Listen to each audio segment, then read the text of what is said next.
Egunon, ongi etorri prentsaurreko virtual honetara. Gaurko honetan aurkeztuko ditugu hitz berri bat, ikastaro online. Aurkeztuko dugu UEUren eskaintza pedagogiko ikastaro berria. Hemen mailan gaude, Abel Camacho, egitasmo horren berri honen arduraduna, Ireide Arriola Bengoa, UEUko online irakaskuntzako arduraduna, eta Kepa Sarasola, Udako Unibertsitateko zuzendaria orain. UEUren udako ikastaroek bete dituzte aurten 50 urte. Eta oso pozik gaude, oso urte garrantzitsua da honako hau guretzat. 5 hamarkada hauetan zehar, Euskal gizarteari ekarpen garrantzitsu bat egin diogu, edo gutxienez guk hori sinesten dugu. Ekarpenak izan dira batetik Euskara unibertsitatean erabiltzea posiblea dela frogatu dugu. Ez gu bakarrik beste 100 eragile eta euskaltzaleekin lortu dugu hori. Beste alde batetik, bide horretan euskara teknikoa sortzen lagundu dugu. Sortzen eta finkatzen. Gainera, horren fruitua da 500 liburu argitaratu ditugula. Eta guzti horrekin, milaka lagun formatzen ibili gara urte guzti horietan.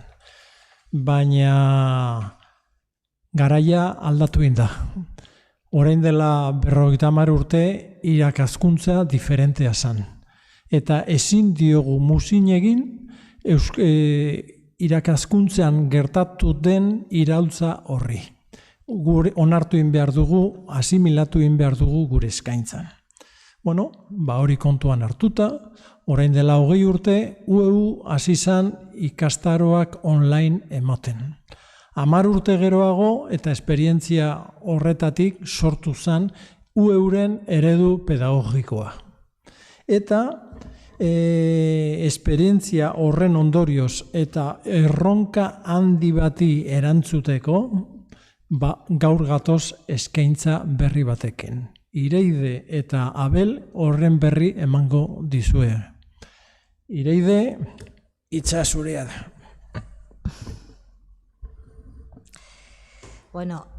UEUn 2004an hasi ginen onlineko ikastaroak ematen, ez? Hasieran xumea izan zen, ikastaro gitxi batzuekin, eta hasieratik Moodle plataformaren alde egin genuen, ez?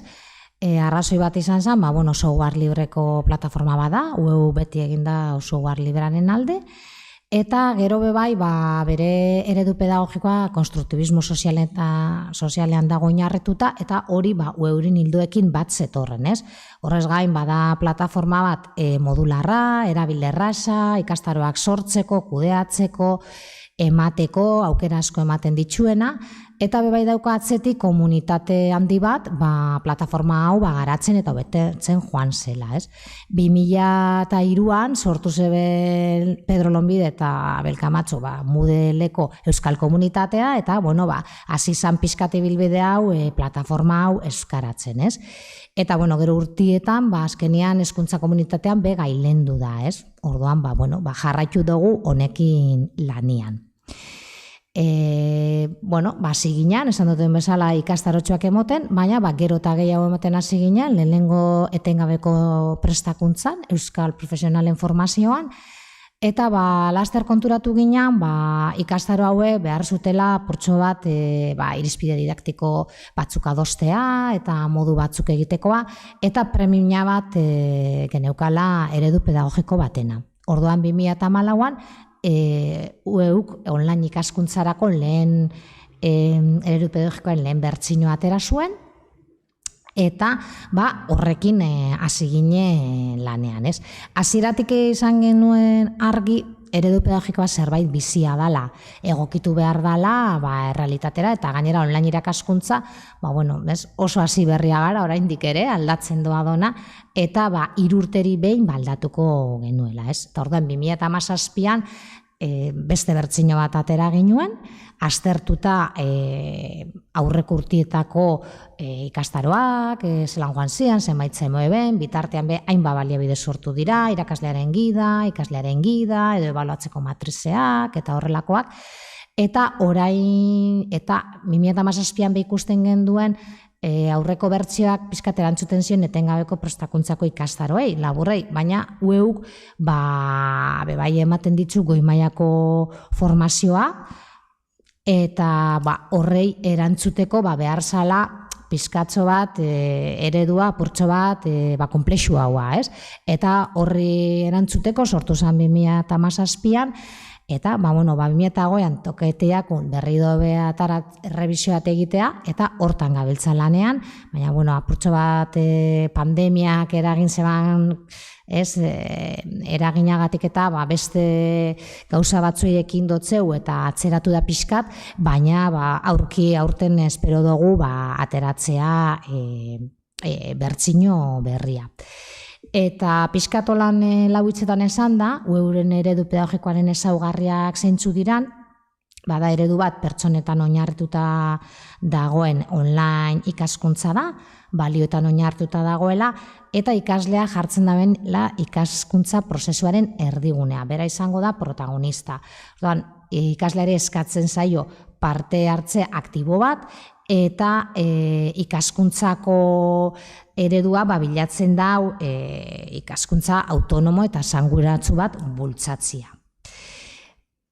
Beti argi eukinda, azkenean pertsonak bizigara gizartean, taldean eta elkarrekintzan ikasten dugu. Orduan oso garrantzia handia dauka ere ikasle taldeak. Eta horretarako komunikazio tresnak oso garrantzitsuak dira, eta zelan ematen dira interakzio didaktikoak, eta sozialak. Horretarako, aribideak ematen dauz gure eredu pedagogikoak, ze oso desberdina da, dira interakzio horiek aurrez aurreko betiko ikaskuntza prozesuetan ero onlinekoetan, ez? Eta, pizkatxo bat, horrela laburbilduko genuke euren eredu pedagogikoak. Eta, esan dotzueten bezala, gero eta ikastaro gehiago eman ditugu eta zerk eraman gaitxu pizkatxo bat oin ikastaro online, ez? Ibilbidea sortzera. Eragin da bai hainbat aldagaik, ez? Alde batetik, ibilbide honetan gai askotariko formazioak eman ditu ueuk, baina 35 ikastore ingururo gehiago izan diez online irakaskuntzan irakasle izateko. Orduan, horrek gaitegi desberdinekin, hartzaile desberdinekin, eta premia bat asomatzen gendun, pizkatxo bat ibilbide estandar bat egiteko, ez? Erantzuteko premia desberdinei. Gero, azken aldietan, online irakaskuntzak asko gora egin dau. Orduan, aurkitu gara ere, eta gainera pandemiaz gehiago, eskaera askokin, izade online irakaskuntzan irakasleko gaian, eta askotan ezin izen diogu erantzun, ez? Zielako oso jente heterogeneoa, edo parte hartzaile heterogeneoak, garai berdinetan eskatu digutelako, eta zaila izan da. Orduan ikusten gendun, behar gendula modu bat bebai, eskaera honi erantzuteko. Eta gero azkenengoz, pandemiak azaleratu dau, hezkuntza komunitatean premiandoa dagoela online irakaskuntzan formazioan, ez? Emateko irizpide didaktikoak eta komunikatiboak eta dana. Orduan, pixka bat horretara dator erantzutera, euren proposamen hau, eta oina Abel Camacho Romero, berak azalduko dozku, zehaztasun guztietan, zertan datzan ibilbide hau, eta zelan izango dan.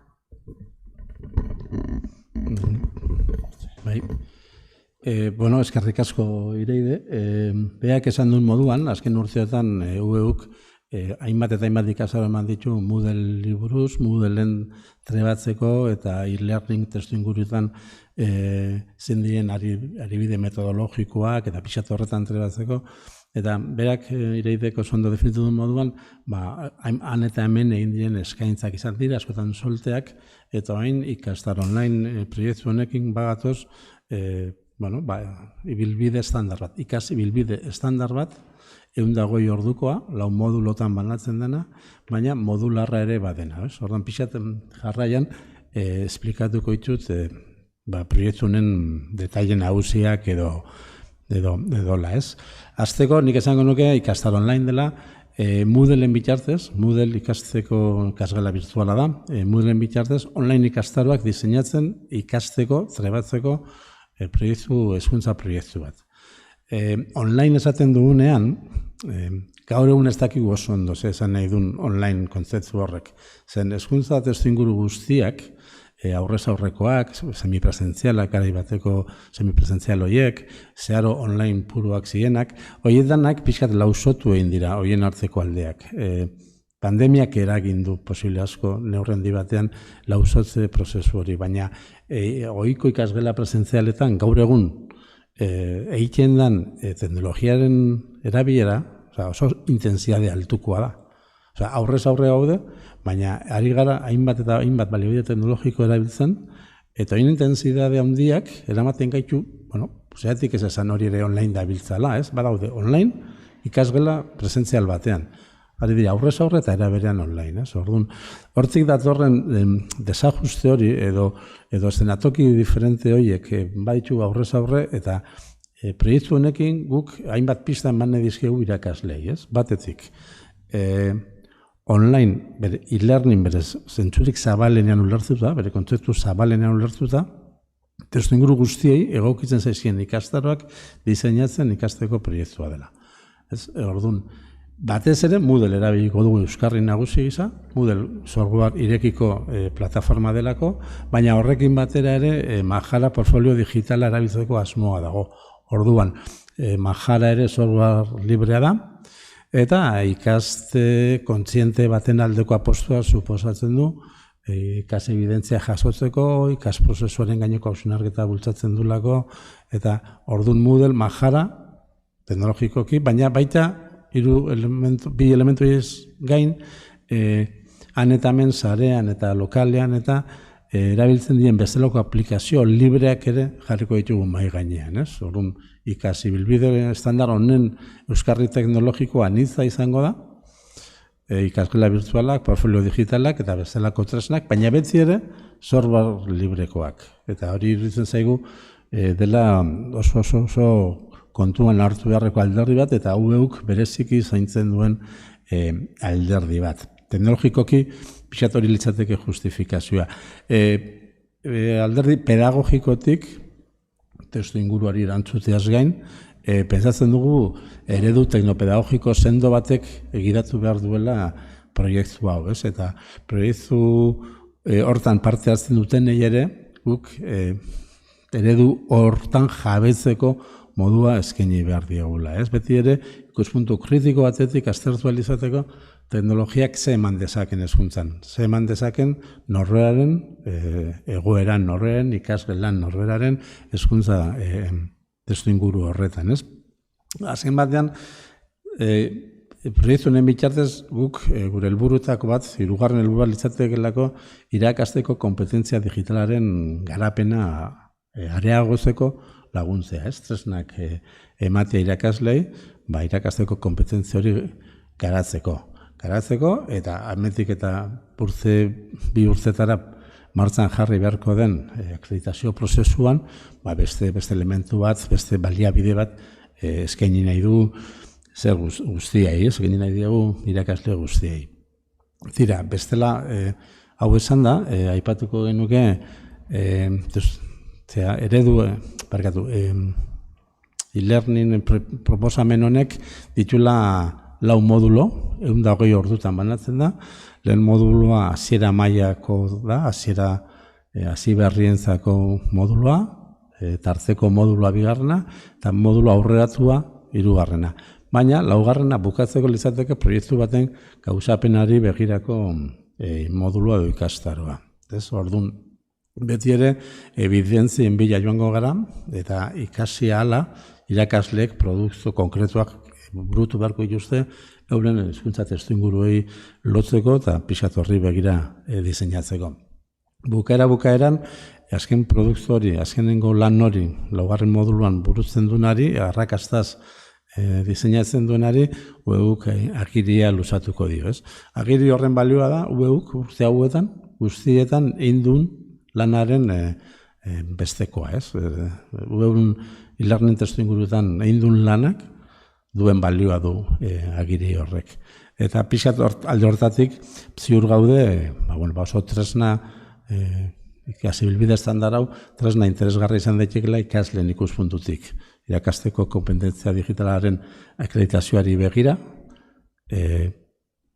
irakurketa kritikoak egiteari begira, eta materialak sortzeari begira ere, gero ere, elkarrekin partekatu izateko.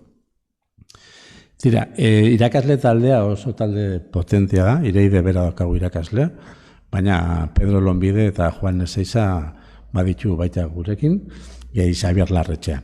Orduan, nik hemendik konbidatu nahi zaituet parte hartzera gure proiektuan, iraiaren amaieran, hasiko da lehenbiziko modulua, matrikula dagoeneko zabalik dago UEUren webgunean, eta bertan izango dituzue, badituzue dagoeneko, guk hemen igual esan nahi izan ditugun, baina esan ez ditugun gainerako xehetasun guztiak.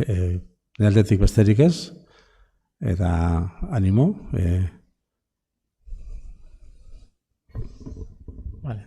Ez dakite galderarik edo egon daitezkeen, ez? Idatzi galderarik baldin badago, mesedez erabili txata. Txarongo dugu pixka bat. Bitartean nik azpimarratuko nuke, lau ikastaro dira, eta orain urrian hasten dira hasieran lehenengo 2 mailak, gero azaroan daude 2. eta 3. maila, urtarrilan berriro hasten dira, eskaintzen dira danak ja urtarrilan, eta apirilean berriro danak, ez? Hor non bai. Esan nahi dut, simultanitatea, eskaintza simultaneo egiten dira maila guztiena. Hasieran lehenengo 2 bakarri, baina gero aurrera doa. Vale. Orduan ez dago galderarik, beraz pozik gure eskaintza berria aurkezten dugu, eta fase berri batean sartzen gara gure eskaintza ikastaroetan eta gure eskaintza pedagogikoa. Vale, mila esker. Eskerrik asko. Eskerrik asko.